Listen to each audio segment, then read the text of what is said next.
What's going on, guys? Chase here, and a lot of you guys might know that I have a motorcycle channel called Chase on Two Wheels, and today we've got to do some filming for the Chase on Two Wheels channel. We've got to do some talking to cameras, and what we have to do for that is set up a little interview setup. So I figured we'll shoot some BTS of us setting up this interview setup, because a lot of people see the videos of us doing these things on the videos and stuff like that. Nobody knows what it takes to actually create the shot that those videos have in them. So I'm gonna take you guys through how we're gonna turn this kind of open shop space right now into what will eventually look and sound like this. The location was unbelievable, the weather was fantastic, and the bike was just as good as everything else around me. Okay, we'll start off where every motorcycle experience starts off, and that is the looks. Pretty cool, right? We're gonna turn a nothingness into something. So I'm gonna take you guys through step by step. We'll see, hopefully that can help you guys when you're creating interview setups or something like that. I don't know when you would use this, but hey, if you ever do, here's how we do it. All right, guys, step one is we need to assess what we want as a background and what our subject is gonna be sitting on, so we know how to set the camera up. So we've done this a lot, so I already know exactly how I want everything. We have LED lights here in the background, so I know I want that as my background. I know I want my talent to be sitting around here, and I have a talent ready to go. So I'm gonna pull a seat over. Bo, if you'll come over here and sit. You take a seat there for me. Bo, another character on the Chase on Two Wheels channel, who will be talking to camera today. The things I'm looking for in this situation is, I know I have a blue light over here in the background. We're not gonna turn those on yet, we'll turn those on later on. And we have a blue light over here. I'm gonna have all the shop lights turned off, and we're gonna light Bo like we want him to, or like I want him to be. So what I'm doing is positioning him in a position to where I know what I want as my background. Bo, stay there, don't ever move.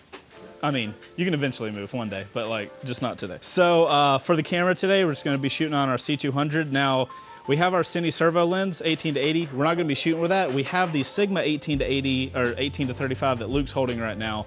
We'll swap those lenses towards the end, but this is already 18, so we can kind of get our framing figured out. The reason I have Bo sitting down is because I don't know how tall or short to make this the setup. I'm gonna go ahead and put my lens at 35, which is where I know I want him. I don't want that, right? That's kind of, who wants that? So we're gonna come in a little bit, lower this guy.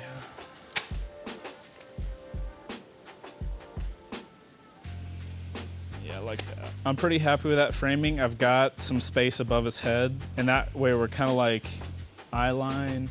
I'm gonna go a little higher, actually. I want to be slightly above your eye line. Okay.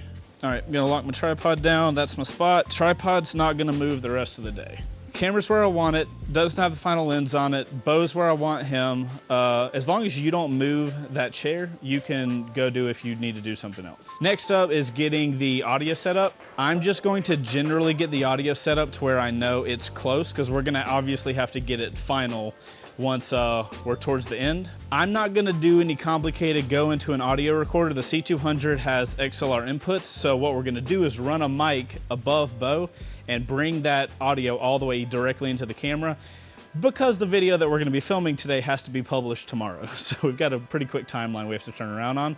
So I'm gonna go set up the audio, and I'll explain to you guys what it is after I get it set up.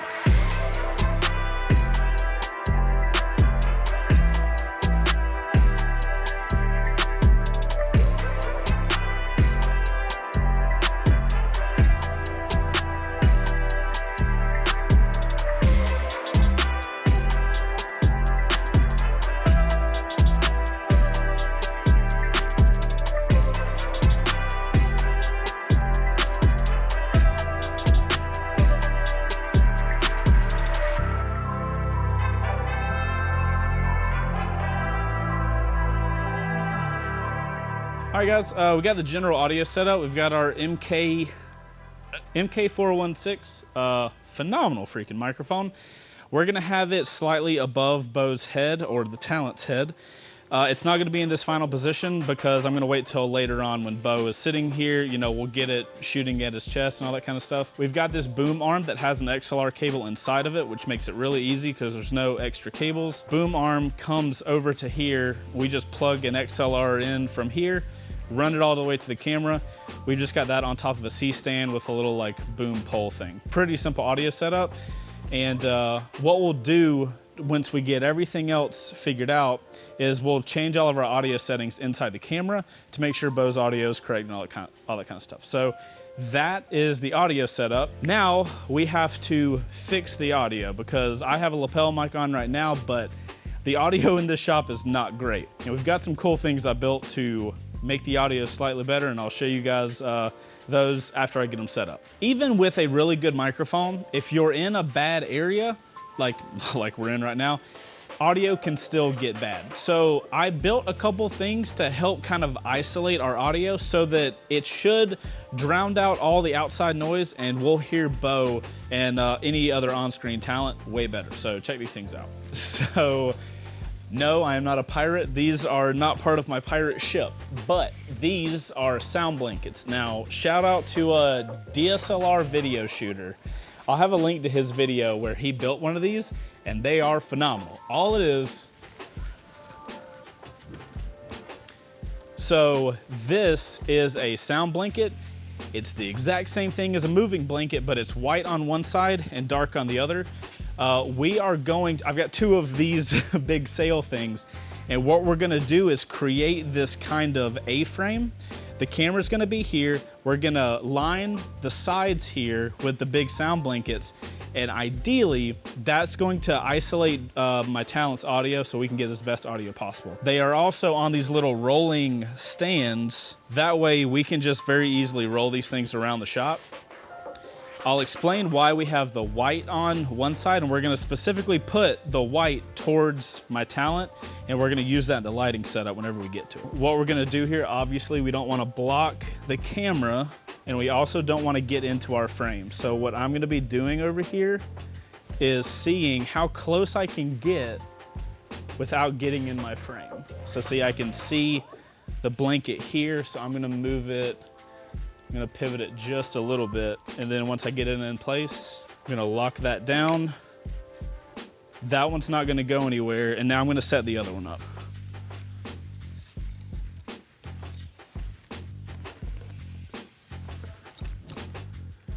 All right, so now I'm just gonna do the exact same thing. Gonna be mindful of my XLR cable on the ground. So again, I just want it as close as I can get it, and it settles, it's gonna be out of frame. Cool.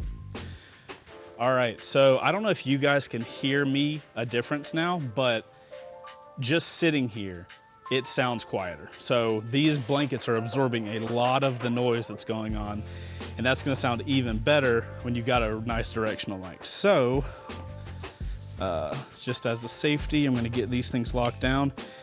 I will say we've been using these things for a hot second. You gotta be careful. They are very tall. We have super high ceilings in our shop, but they topple easily. We should probably have weights on the bottom, just be careful. So this will be a good point. I'm gonna go over here. I want you guys to hear me talking, blah, blah, blah, stuff like that. Now I'm gonna walk over there, and I also wanna show you guys the difference in the black side and the white side. So you guys look at my lighting right now. Our lighting is pretty even over here.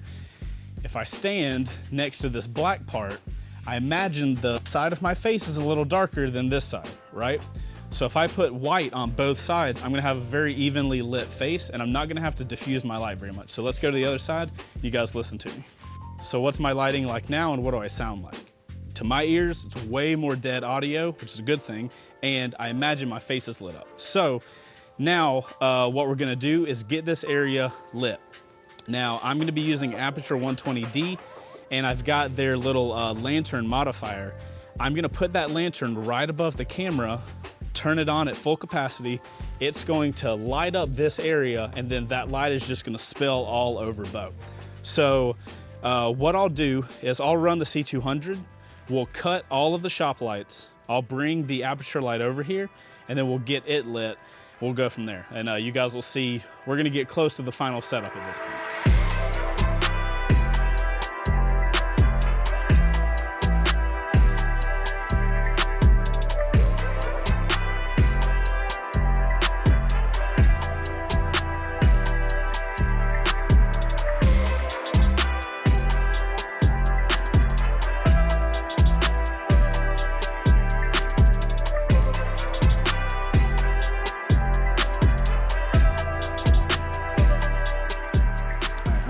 C200 just so you guys can see a difference. So this is all shop lights, no aperture.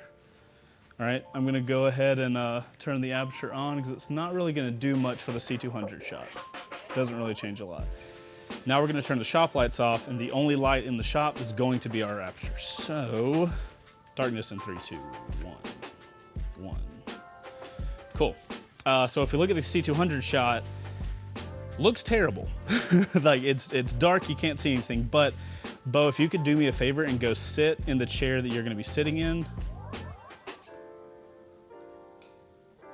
Cool. Microphone's in the way, that's fine. So if you guys can see, Bo is pretty well lit. We're at 4.5 on this lens. When we get the Sigma put on, it's gonna be down to 1.8. And I imagine that's going to expose him pretty well. So Bo, while you're there, let's go ahead and adjust that audio so it's not hitting you in the forehead. So for general audio stuff, when I started doing this originally, I thought it needed to be pointed at his mouth. That is not true. You want to point the microphone like right there in the chest. Sorry, Bo. Thank you for allowing me to touch you. And now what I'm gonna do is I'm going to swap my screen around, because what I want to do right now, I want to make sure that microphone, like if the frame ends right here, I want my microphone right there. I want it right off of my frame. I'm just moving the mic out of it, and I think right about there, which is crazy. So you guys can see the whole thing. The mic is as close to Bo as it possibly can be. So if we get everything to move, you guys can see there's no mic up top. That's the audio setup.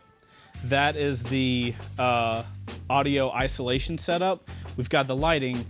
Now, the final thing I want to do, because if we look at this frame right now, even if Bo was a little brighter, there's just nothing, you have a dark shop behind him, which is not very interesting. Like, I don't know that I should care about anything. There's no real good separation between Bo and the background. So what I'm gonna do now, we've got 2 colored RGB lights in the background. I'm gonna go get those turned on, as well as the light that's in our like shop toolbox. That is perfectly positioned right behind Bo. I'll go ahead and record on the C200 so you guys can see what the differences are right here versus what they're about to be. So that is our tool chest light. This is our one of our colored tubes. This is our other colored tube. So now we have way more visual interest in the background. We've got this kind of light blue color going on, but we've got Bo lit by a white light. So, you know, it kind of gives him that separation of being well lit. Everything else is kind of dark and behind him, but we at least know what's going on behind him. At this point, what I can do is get Bo's audio good. So what I'm gonna do is not talk. I'm gonna get Bo to say like a little sentence. So the C200 has these audio settings on the back. What I'm gonna do is get Bo to tell me a sentence, and what I'm gonna be making sure is his audio level right here, audio input 1 on channel 1. I'm gonna be adjusting this to where it's a good noise. So Bo, if you'll tell us a little story and we'll get your audio fixed. Yeah, I made it like that. He was making biscuits on my back. Thank you. Okay, so as you guys could see, Bo's audio is not going above that halfway mark.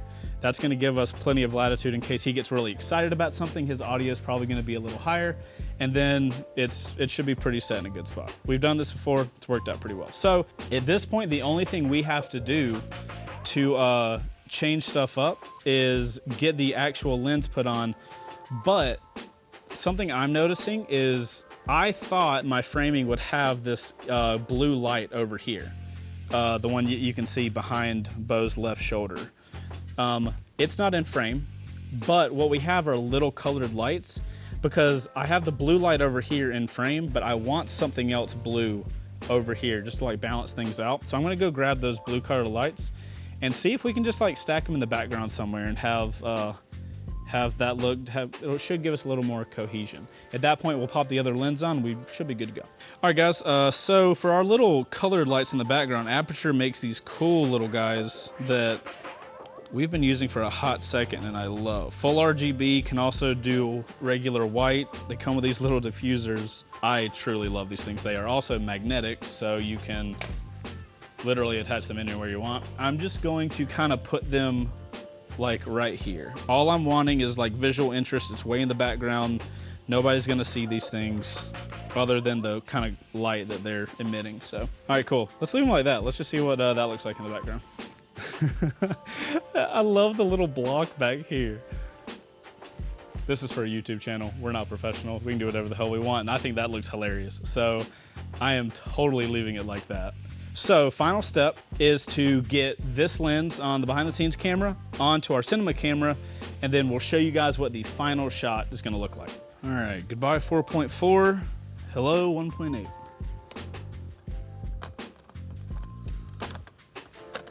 All right, so we're at 18. We're gonna go into 35. And now you guys can see that we have way more information going on. Yeah, I'm okay with that. Okay, so let's try this.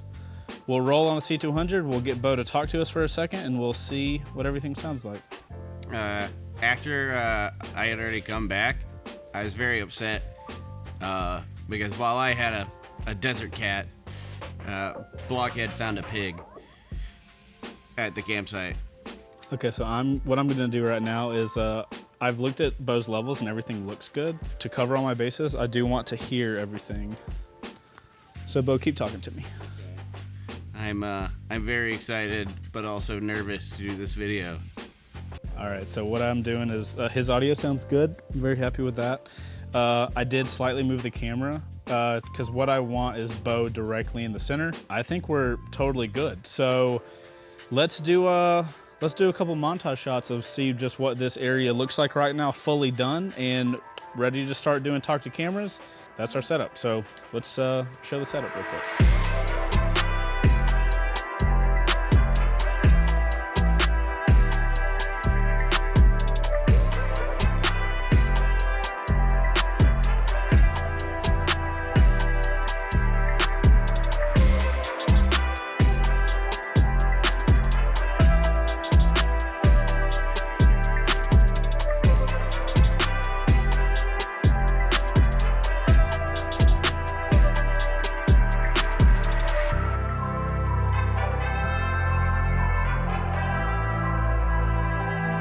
Bo, if you don't mind, I'm going to take your seat real quick. Sorry to surprise you. Okay, this is through my camera, not through the C200, so if you're wondering why it looks different, that's what it is. So guys, that's how we set up an interview setup here in the shop for our talk to camera segments on our videos. Granted, sometimes the person's not in the seat, sometimes they're sitting over a toolbox or something like that, but generally, this is the setup we use. And that's it, ladies and gentlemen. That is how we set up an interview setup. Hopefully you guys found some of this information helpful. If you did, let us know in the comments down below, and let us know what type of videos you guys want to see next. I take that information very seriously when you guys are looking for information, because over on this channel, I want to help you guys learn some of the stuff that I've kind of found out through the years of just kind of trial and error and YouTube research. All right, guys, so I'd like to end these videos with looking at the comments from my last video and picking out somebody that made a good point in the video we should make in the future. If you guys didn't see the last video, we took the C200 out to test it on a camera car, shooting a car. That's one of the series we want to keep doing. We've got a list of cameras we have here in the shop that we're going to be testing in the future. But regardless, we tested the C200, even though we've had it for a year. But Hegworld said, honestly, I love the style of content, would love to see more of the posts for future videos, maybe spending more time in the editing phase where you experiment with more detail, stuff like that. We've gotten a lot of comments like this, people wanting to see more of the editing side of what we do here. So if you guys are interested in editing, make sure to let me know in the comments, because like I told you guys, that's where we choose our next videos. So that's it for me. We'll see you guys on the next one. Bye.